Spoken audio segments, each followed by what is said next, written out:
Can't hear you. Am I on? Well, welcome everybody to today's live session with Beyond PhD Coaching. And for those of you who don't know me, I'm Steve Tippins.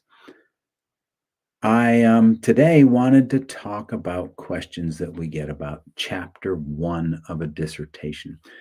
And this is all going to be based on the assumption we're dealing with the typical 5-chapter dissertation, where Chapter 1 becomes your introduction. If you are at a school that provides a template for what they want in their dissertation, this can be extremely helpful because it will give you headings like Chapter 1's your introduction. We need an introduction. We need the problem statement, the purpose, maybe the background of the literature, maybe a few other things that in there, including limitations, delimitations, and it depends on the school.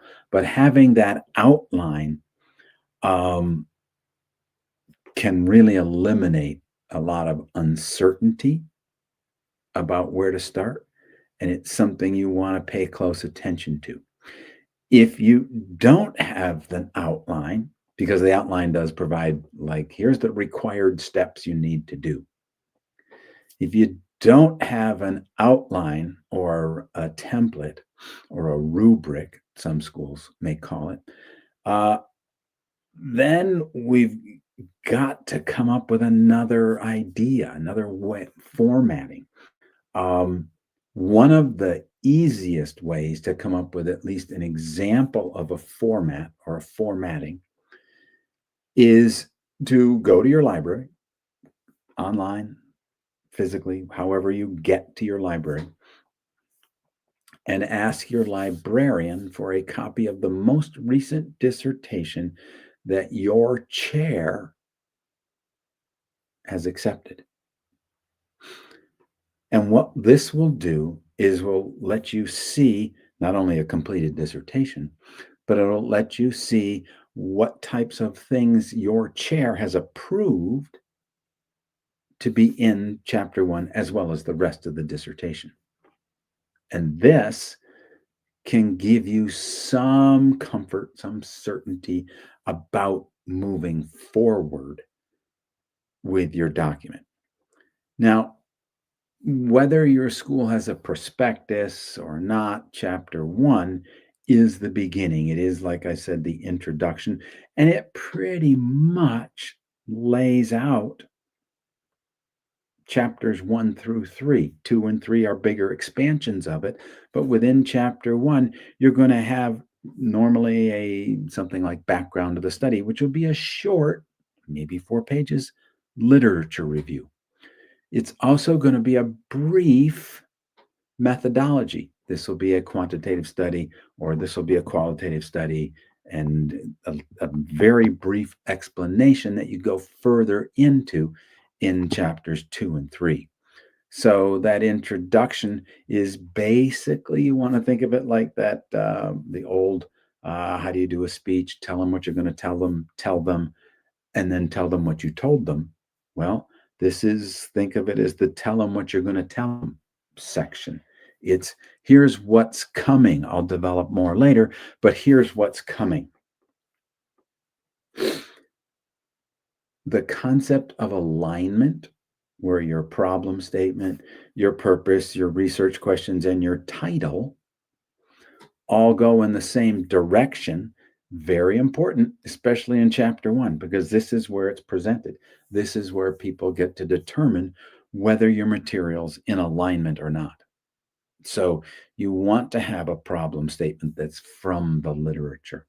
You want to have a purpose that supports using similar words, because one of the problems with alignment is we use different words sometimes, and every time I use a different word in what seemingly says the same thing can bring about different interpretations, which then means you're not in alignment. So this is a key component. The title also has to be part of this. So you want to make sure your title represents what's coming in your document, what supports your problem, your purpose, and your research questions. So this alignment comes front and center in chapter 1.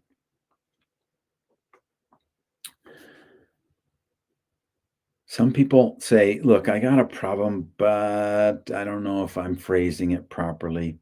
Um, your problem statement, again, evolves from the literature. What don't we know? And sometimes an easy way is if somebody in the literature says, hey, here's what needs to be studied.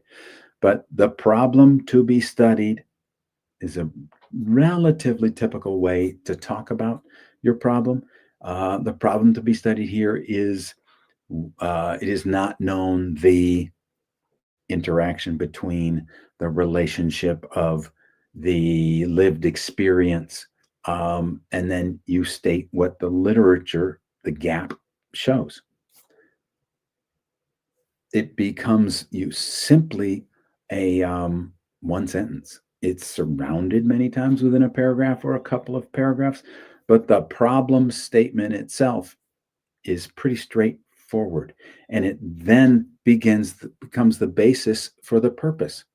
So if the problem statement said the problem is that we do not know the lived experience of teachers, elementary school teachers, and student learning through COVID close down.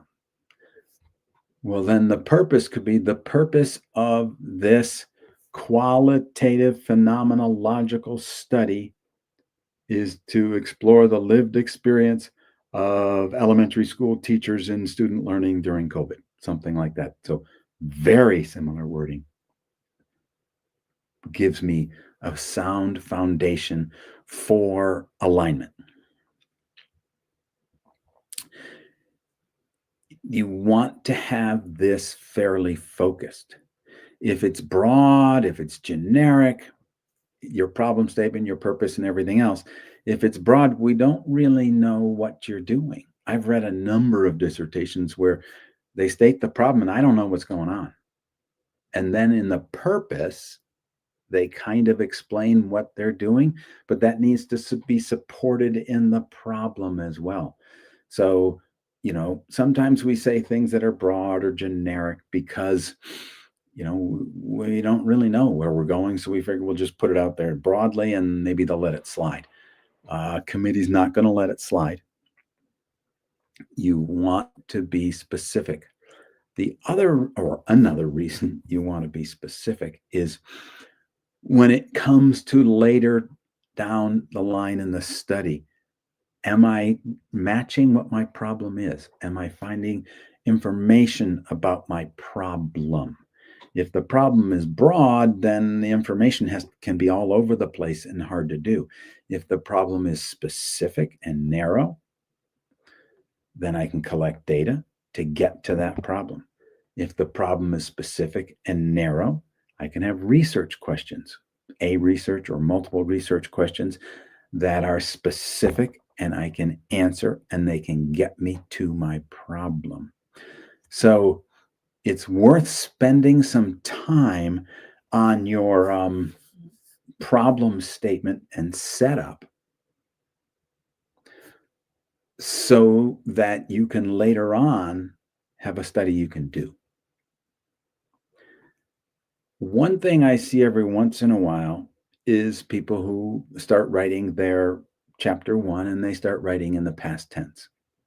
This study did, this study found.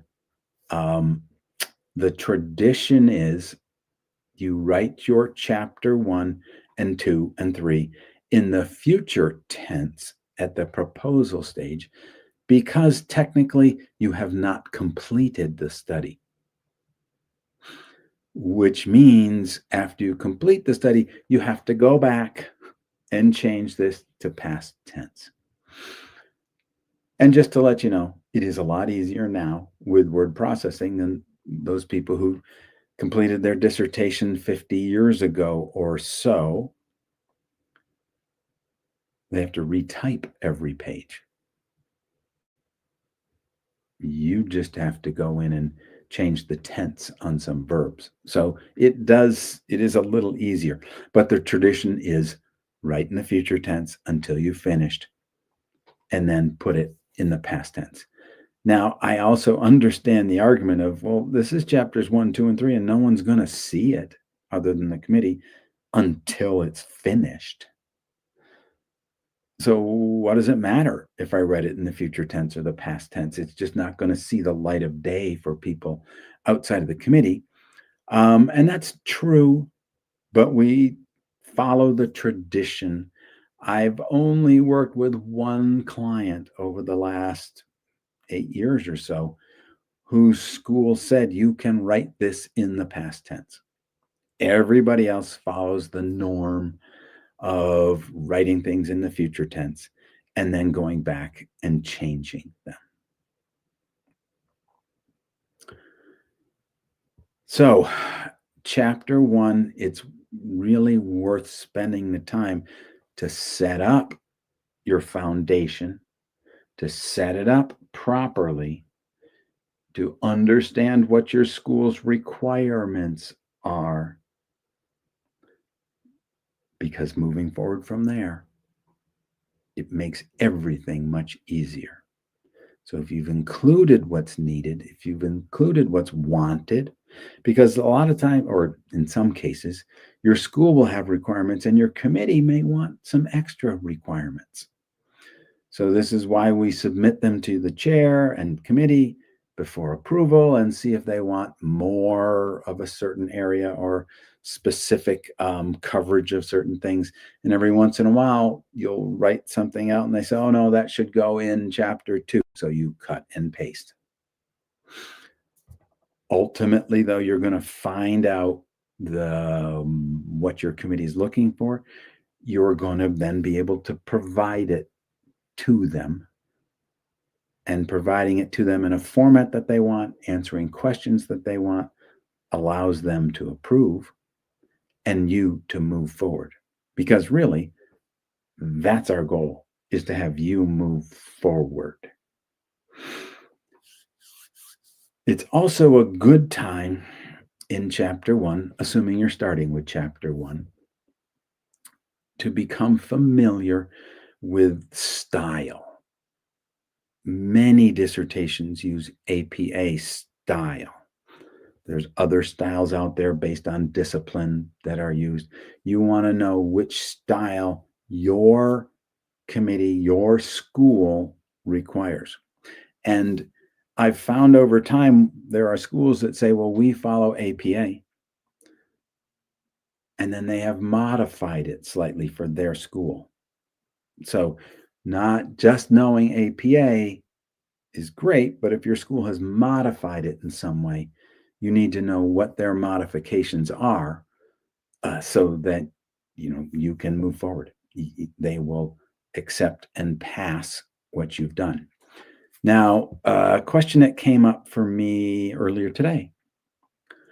In writing chapter 1 and all through your dissertation, what's the impact, or what should I think about anthropomorphism? And anthropomorphism is when we assign human characteristics to things that aren't human. My cat looks to be very depressed. Well, people can get depressed. I don't know if we know cats can get depressed. Or this study will explore. Well, only people can explore. Studies can't explore things.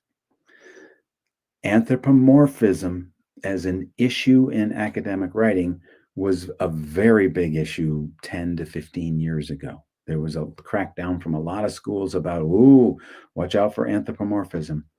With the latest versions of the APA manual, and over time, some schools have loosened a little on anthropomorphism. And but you want to make sure you're attributing things to people and not to objects that can't explore or can't, feel in the human sense of feeling. So Just watch out for anthropomorphism. Some faculty members, committee members are going to be um, very diligent when it comes to anthropomorphism. Others are less diligent. So the earlier you get in the habit of first understanding what they want, but second, providing them what they want, the easier this process is going to be. And I have forgotten to mention, if you're out there watching this live, please jump in at any time with questions. I'm out here and excited to talk to you.